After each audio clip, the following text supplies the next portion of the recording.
কি রে, তোরা এখনো ঘুম থেকে উঠছিস না যে? বাড়িতে কত কাজ পড়ে আছে। কি রে, ওঠ। আরে এত সকালবেলা এভাবে ডাকছিস কেন? আমাদের ঘুমটাই নষ্ট করে দিলি। আর ঘুমাতে হবে না। এই গৌরী, তুই গিয়ে থালা বাসনগুলো ধুয়ে নিয়ে আয়। আর মিলা, তুই গিয়ে উঠানটা ঝাড়ু দে। আর আমি রান্না করছি। এ কথা বলে শিলা সেখান থেকে চলে গেল। আর সবাই কাজগুলো করতে লাগলো। শিলা রান্না শেষ করে তার মাকে খেতে দিল। এই নাও মা, খাবারগুলো খেয়ে নাও। তোরা সকাল থেকে অনেক কাজ করছিস, তোদের অনেক কষ্ট হচ্ছে, তাই না রে মা? না মা, কি সব বলছো তুমি? আমাদের কোনো কষ্ট হচ্ছে না। তুমি এবার খেয়ে নাও তো। আমি সুস্থ হয়ে গেলে তোদের কোনো কাজ করতে হবে না, তখন আমি একাই সব কাজ করে নেব। এ কথা বলে শিলার মা খাবার খেয়ে নিল। এরপর তারা তিন বোন খাবার খেয়ে নিল। এই শিলা শুধু আমাকে দিয়ে কাজ করিয়ে নেয়, আমার তো কোনো কাজ করতে ভালো লাগে না। কি রে, তুই একা কি বিড়বিড় করছিস শুনি?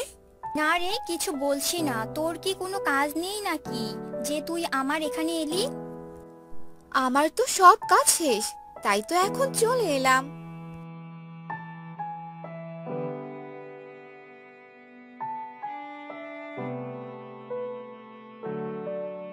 দিদি, আরে ও দিদি, বাড়িতে আছো?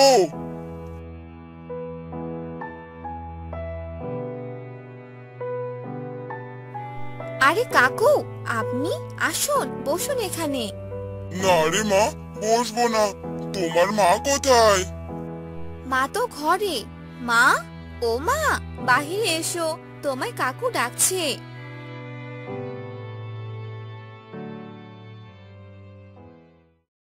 আরে দাদা, আপনি তা কি মনে করে? আরে দিদি, তুমি কদিন থেকে তো কাজে আসছো না। ওদিকে মোড়ল মশাই বললেন তোমায় নিয়ে যেতে, তাই তো চলে এলাম। কিন্তু আমি তো অনেক অসুস্থ, তাই তো কাজে যেতে পারিনি। এখন আবার কি করে যাব? মোড়ল মশাই বলেছে আজ যদি তুমি কাজে না যাও তাহলে তো তোমাকে কাজ থেকে বের করে দিবে। না না, এ কি বলছেন দাদা? কাজ না করলে তো সংসার চলবে না। আমাকে যে কাজ করতেই হবে। চলেন চলেন, যাই তবে। না মা, এ কি বলছো তুমি? তুমি তো অনেক অসুস্থ। আর এই অবস্থায় কাজ করবে কি করে? তোমায় কাজ করতে যেতে হবে না। কাজ না করলে সংসার কি করে চলবে মা? আমায় যে কাজে যেতেই হবে। তুমি বাড়িতেই থাকো, আমি কাকুর সাথে যাই। আর আজ থেকে আমি মোড়লের বাড়িতে কাজ করব। কিন্তু তুই তো ওসব কাজ করতে পারবি না, সারাদিন কাজ করতে হবে। তোর অনেক কষ্ট হয়ে যাবে রে মা। তুমি আমায় নিয়ে কোনো চিন্তা করো না তো, আমি সব কাজ করতে পারবো। শিলা মা, চলো তাহলে যাওয়া যাক। এরপর শিলা সেই লোকটির সাথে মোড়লের বাড়িতে গেল। আর সেদিন থেকে মোড়লের বাড়িতে সব কাজ করতে লাগলো। এভাবেই কেটে গেল বেশ কয়েকদিন।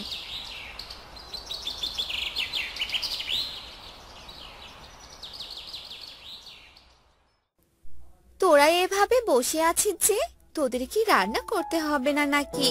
ওদিকে তো মা একাই কাজ করছে। আমরাও তো সকাল থেকে অনেক কাজ করলাম, এখন আর কোনো কাজ করতে পারবো না। তোরা এভাবে কেন বলছিস?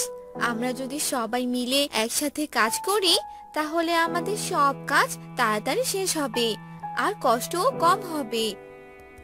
এ কথা বলে শিলা সেখান থেকে চলে গেল। আর গৌরী মনে মনে বলতে লাগলো, শিলা তো একদম ঠিক কথাই বলছে। আমরা সবাই একসাথে কাজ করলে তাড়াতাড়ি কাজগুলো শেষ হবে। এরপর রাতেই তারা খাবার খেয়ে ঘুমিয়ে পড়ে।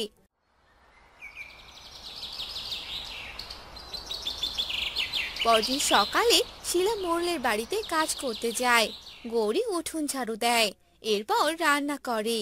আর মিলা থালা বাসন ধুয়ে আনে আর সবজির বাগানে পানি ঢেলে দেয়। এভাবেই তারা তিন যমজ বোন কাজ করতে থাকে। আর একদিন সকালবেলা,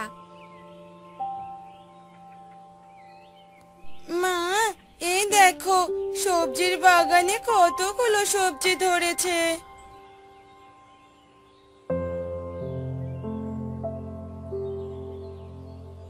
আরে তাই তো, এই সবজিগুলো বরং বাজারে বিক্রি করে দে, তাহলে কিছু টাকা পাওয়া যাবে।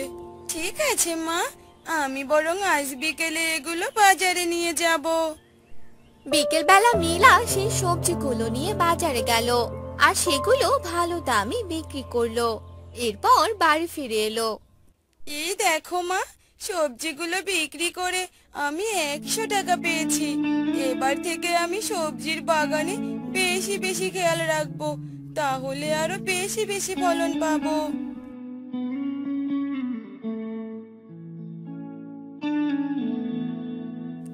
কি ব্যাপার, তোরা এখানে কি নিয়ে এত কথা বলছিস শুনি?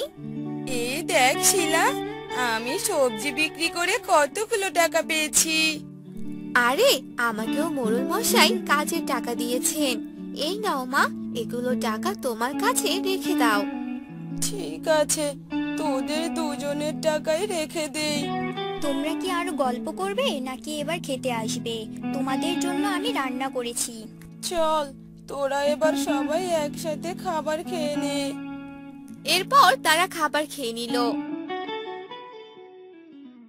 আর আস্তে আস্তে তারা ধনী হতে লাগলো। আর একদিন তাদের তিন যমজ বোনকে পাত্রপক্ষ দেখতে এলো। দিদি, আপনার তিন মেয়েকেই আমাদের খুব পছন্দ হয়েছে। আমার তিন ছেলের সাথেই আপনার মেয়েদের বিয়ে দিতে চাই। এটা তো খুবই ভালো কথা, আমি এই প্রস্তাবে রাজি আছি। তাহলে আগামী 10 তারিখেই বিয়ের দিন ঠিক করা হলো। এ কথা বলে ছেলের বাবা সেখান থেকে চলে গেল। আর তখনই তারা তিন যমজ বোন তার মায়ের কাছে এলো। এটা তুমি কি করলে মা? আমাদের বিয়ের দিন ঠিক করে ফেললে, কিন্তু তোমাকে একা রেখে আমরা যাব কি করে? আমাকে নিয়ে তোদের ভাবতে হবে না রে, তোরা মাঝে মাঝে এসে আমার সাথে দেখা করে যাবি, তাতেই হয়ে যাবে। এরপর তাদের তিন বোনের বিয়ে হয়ে যায় আর তারা তিন বোন একসাথে সুখে শান্তিতে থাকতে লাগে। এভাবেই 1 মাস কেটে যায়। অনেকদিন হয়ে গেল মায়ের সাথে দেখা হয় না। চল আজকে মায়ের সাথে দেখা করে আসি। ঠিক আছে, চল যাই। এরপর তারা তিন বোন তার মাকে দেখতে আসে আর এভাবেই তাদের দিন খুব ভালোভাবে যায়। তারা তিন বোন সুখে শান্তিতে দিন কাটায়।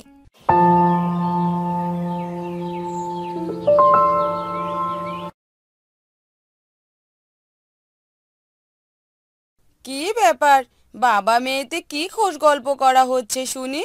কাজে যেতে হবে না বুঝি? তোমার মেয়ের নাকি নতুন জামা লাগবে গিন্নি। এখন তো কাজও নেই, কিভাবে ওর জন্য নতুন জামা নিয়ে আসি বলো তো? ছুটকি, তুই এখন নতুন জামা নিয়ে কি করবি শুনি? বাবার অভাব কবে বুঝতে শিখবি শুনি তুই? কয়েকদিন পর রানুর জন্মদিন, সবাই নতুন জামা পরে ওর জন্মদিনে যাবে।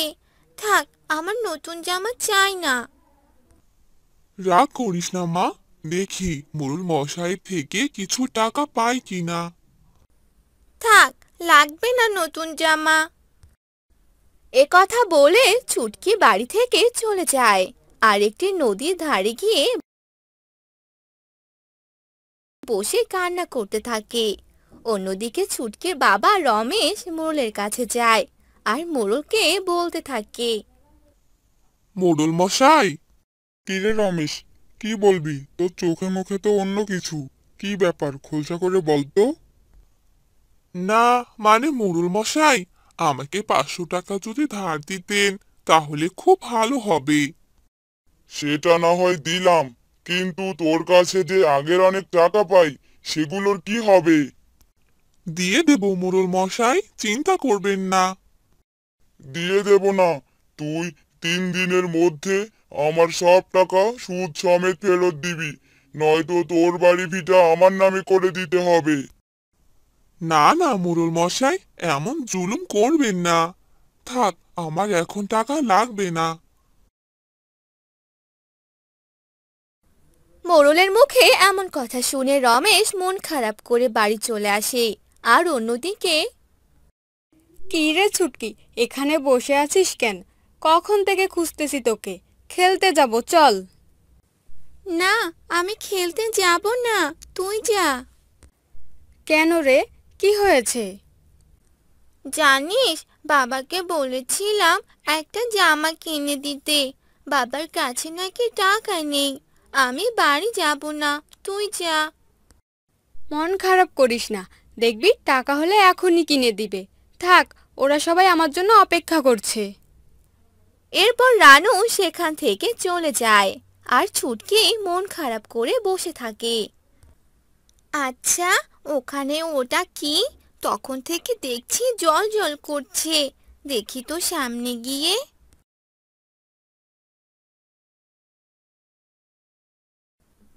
ও মা, এ তো দেখি একটা লিচু গাছ। কিন্তু এই লিচু গাছটি এমন জল করছে কেন? যাই, এই ছোট্ট গাছটি নিয়ে বাড়িতে যাই। এখানে থাকলে অযত্নে মরে যাবে। তখনই ছুটকি সেই লিচু গাছটি নিয়ে বাড়ির দিকে যেতে থাকে। কি গো, এমন মন খারাপ করে বসে আছো কেন? কি হয়েছে? এরপর রমেশ মোড়লের সব কথা তার গিন্নিকে খুলে বলে। আর সব শুনে রমেশের বউ চিন্তায় পড়ে যায়। মা, ও মা। কি রে, কোথায় চলে গিয়েছিলি? আর হাতে ওঠা কিসের গাছ? মা, এটা একটা লিচু গাছ। বনের মাঝে পেয়েছি। দেখো কেমন জল করছে। উঠোনের এক পাশে গিয়ে লাগিয়ে দে, যা হবে পরে দেখা যাবে। আচ্ছা মা, যাচ্ছি। এরপর সেই গাছটি উঠোনের এক কোণে লাগিয়ে দেয়। আর এভাবেই সেই দিনটি কেটে যায়।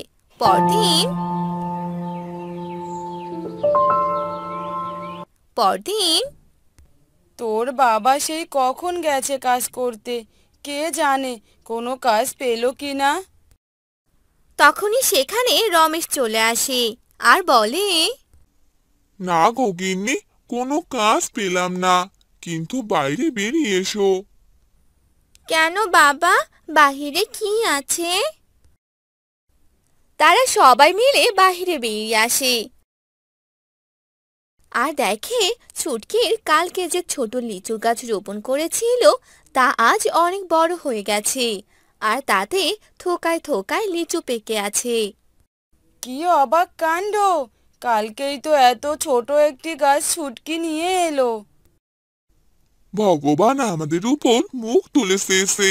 যাই, কিছু লিচু বাজারে বিক্রি করে দিয়ে আসি। আর আজ সুটকির জন্য একটা লাল টুকটুকে জামা নিয়ে আসবো। রমেশ গাছ থেকে কিছু লিচু পাড়ে। আর একটু পর লিচুগুলো বাজারে নিয়ে গিয়ে বিক্রি করে। ছুটকির জন্য জামা কিনে নিয়ে আসে। আর এভাবেই লিচু বিক্রি করে রমেশের সংসার খুব ভালোই কাটছিল। কিন্তু মোড়ল একদিন ছুটকির বাড়িতে আসে। রমেশ, এই রমেশ, বাড়িতে আছিস? মোড়ল মশাই যে। শুনলাম তোদের বাড়িতে নাকি খুব সুস্বাদু একটা লিচুর গাছ হয়েছে। শোন, এটা আমাকে দিয়ে দে। এটা আপনি কি বলছেন মোড়ল মশাই? আমি আপনাকে দিতে পারবো না। গিন্নি, ও গিন্নি, ঘর থেকে টাকাগুলো নিয়ে এসো তো।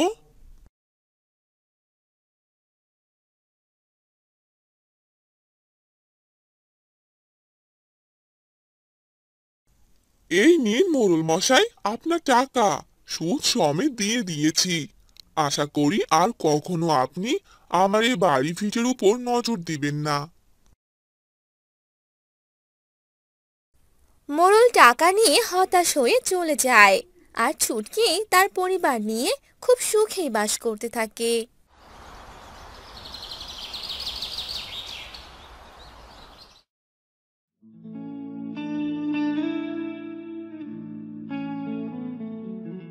আজ আমি অনেক খুশি। আমার এই রাজ্যে এক কন্যা সন্তানের জন্ম হয়েছে। আজ এই রাজ্য অনুষ্ঠান হবে। আপনি সত্যি বলছেন রাজা? আপনি কন্যা সন্তান হওয়াতে খুশি হয়েছেন? হ্যাঁ রানী মাধবী, আমি আজ অনেক খুশি। সিপাহীকে খবর দাও, আজ আমার রাজ্যের সবাইকে যেন নিমন্ত্রণ করে।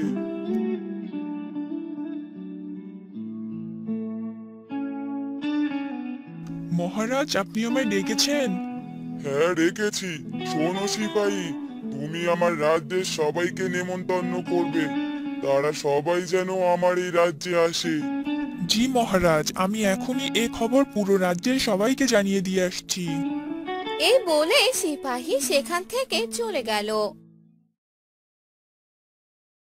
আর এই খবর রাজ্যবাসীদের জানিয়ে দিল। পরদিন সকালে সবাই সে রাজ্যে উপস্থিত হলো। আজ আমি অনেক খুশি। আমার কন্যা সন্তানের জন্ম হয়েছে। তোমরা আমার কন্যাকে আশীর্বাদ করো, যেন সারা জীবন সুস্থ থাকে। অবশ্যই, আমাদের রাজকন্যা যেন সুস্থ থাকে তার দীর্ঘ আয়ু কামনা করছি। এরপর সবাই মিলে আনন্দ উৎসব করতে থাকে। ঠিক তখনই সেখানে এক শয়তান জাদুকরী চলে আসে। আমায় নিমন্ত্রণ না করে তোরা এখানে আনন্দ উৎসব করছিস? এটা একদম ঠিক করিসনি। এ কি শয়তান জাদুকরী, তুই আবার এখানে এসেছিস? কিন্তু তুই তো মারা গিয়েছিলি। আমার মৃত্যু কখনোই হবে না। আমি যে অমর, তোর এই রাজ্য আমি ধ্বংস করে দিব। না না জাদুকরি, তুমি এই কাজ করো না। আজ আমার মেয়ের অনুষ্ঠান চলছে। এই দিনে তুমি আমাদের এত বড় সর্বনাশ করো না। তাহলে এই রাজ্যে নতুন রাজকন্যার আগমন হয়েছে, কিন্তু তোরা আমায় নিমন্ত্রণ করিসনি। আমি ছাড়া এই অনুষ্ঠান হবে কি করে? আমাদের ভুল হয়েছে, এরকম আর কখনো হবে না। আমি কখনো কাউকে ক্ষমা করি না। তাই আমি তোর কন্যাকে অভিশাপ দিলাম। সে একজন কুশবরণ কন্যা। না, এই তুমি কি বললে জাদুকরি? আমার মেয়েকে এই অভিশাপ থেকে মুক্ত করো। হ্যাঁ জাদুকরী, তুই আমার কন্যাকে অভিশাপ থেকে মুক্ত কর। তোর মেয়েকে আমি মুক্ত করব না, তবে এর উপায় আমি বলে দিতে পারি। কি উপায় জাদুকরি? তাড়াতাড়ি বলো। তোর কন্যার যখন 18 বছর পূরণ হবে, আর 18 বছর পর যখন কেউ এই কুশবরণ কন্যা হিসেবেই বিয়ে করতে রাজি হবে, আর সেই বিয়ের পরেই তোর কন্যার এই অভিশাপ থেকে মুক্তি পাবে। এ কথা বলেই সেই শয়তান জাদুকরী সেখান থেকে চলে গেল। আর রানী কান্না করতে লাগলো। আমার কন্যার যে কি অবস্থা হলো। তুমি কোনো চিন্তা করো না রানী, আমরা আমাদের কন্যাকে 18 বছর পূর্ণ হলেই ভালো এক পাত্রের সাথে বিয়ে দেব। এভাবেই দিন যেতে লাগলো। আর রাজকন্যা বড় হতে লাগলো। আর যত বড় হতে লাগলো, সে কুঁজবরণ কন্যা রূপেই বড় হচ্ছিল। মা, সবাই কত সুন্দরভাবে সুস্থভাবে হয়েছে, কিন্তু আমি এমন কুঁজবরণ ভাবে কেন হলাম? আমার যে এমন থাকতে। হ্যাঁ আমার রাজকন্যা, তুমি অবশ্যই সুস্থ হবে, শুধু একটু সময়ের অপেক্ষা। কুঁজবরণ কন্যা হওয়ার কারণে রাজকন্যা বাহিরে যেত না, কারো সাথে মিশতো না, সবসময় একা একা থাকতো। আর আকাশের দিকে তাকিয়ে বলতো, হে আমার প্রভু, আমি কি কখনো সুস্থ হব না? এভাবেই সারাদিন রাত সে আকাশের দিকে তাকিয়ে থাকতো। এভাবেই দিন বছর যেতে লাগলো। আর এক সময় রাজকন্যার 18 বছর পূর্ণ হলো। রাজা, আপনার মেয়ের যে 18 বছর পূর্ণ হয়েছে, এবার যে তাকে বিয়ে দিতে হবে। আপনি বিয়ের ব্যবস্থা করুন। এখন আমি কি করব রানী? কে আমার এই কুশবরণ কন্যাকে বিয়ে করতে চাইবে? আপনি বরং কন্যার বিয়ের কথা রাজ্যের সবাইকে জানিয়ে দিন। আমরা নিশ্চয়ই একজন ভালো মনের মানুষ পাবো, যে আমার কন্যাকে নিজ ইচ্ছে বিয়ে করতে চাইবে। ঠিক আছে রানী, আমি তাই করছি। এরপর রাজা তার রাজ্যে ঘোষণা দিলেন। এ কথা শুনে অনেকেই রাজকন্যাকে বিয়ে করতে চাইলো।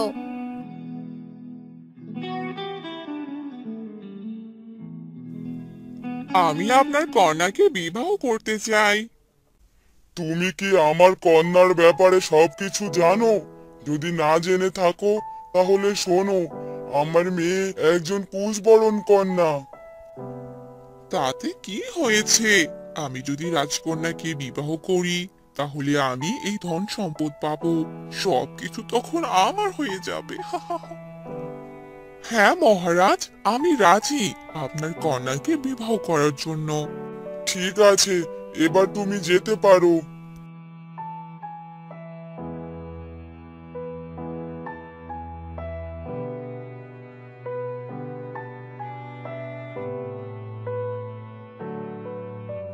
তুমি এই ছেলের সব খোঁজ খবর নাও।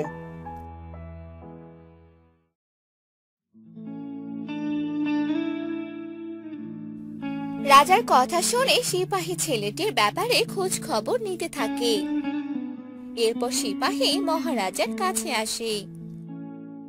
মহারাজ, আমি খোঁজ নিয়ে দেখেছি ছেলেটি এর আগে আরো অনেক বিয়ে করেছে। ছেলেটি ভালো নয়, এর সাথে রাজকন্যা বিয়ে দেবেন না। ঠিক আছে, তুমি যাও এবার। এভাবেই আরো কিছুদিন যেতে লাগলো।